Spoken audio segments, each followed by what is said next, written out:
Good evening. আজকে একটা evening blog share করছি তোমাদের সাথে। আশা করছি তোমাদের ভালো লাগবে। ইভিনিংয়ে আমি কি করি জেনারেলি সেটাই শেয়ার করছি।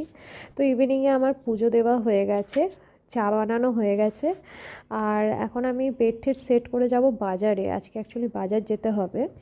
বাজারে গিয়ে টুকটাক একটু জিনিস লাগবে, আর ওর আজকে অফিস ডে ছিল, মানে ও অফিসে ছিল, তাই না আমি যাব পার্কিং অবধি, মানে যেখানে গাড়ি পার্ক হয় গাড়ি পার্কিং অবধি যাব। আর যেহেতু আমি যাচ্ছিলাম হেঁটে হেঁটে অনেকটাই যেতে হবে, তার জন্য কি হয়েছে আমি বেশি ক্লিপস নিইনি, কারণ কি আমি মায়ের সাথে ফোনে কথা বলতে বলতে চলে যাই। মাও সেই সময় সবজি কাটাকাটি করে সেই সন্ধেবেলায়, আর সেই সময় মায়ের সাথে কথা বলতে বলতে আমি চলে যাই। দেখা হয়ে গেল। এখন যাব বাজারে। ওর ব্যাগটাও নিয়ে নিয়েছি কাঁধের মধ্যে। এখন যাব বাজারে আমরা দুজন।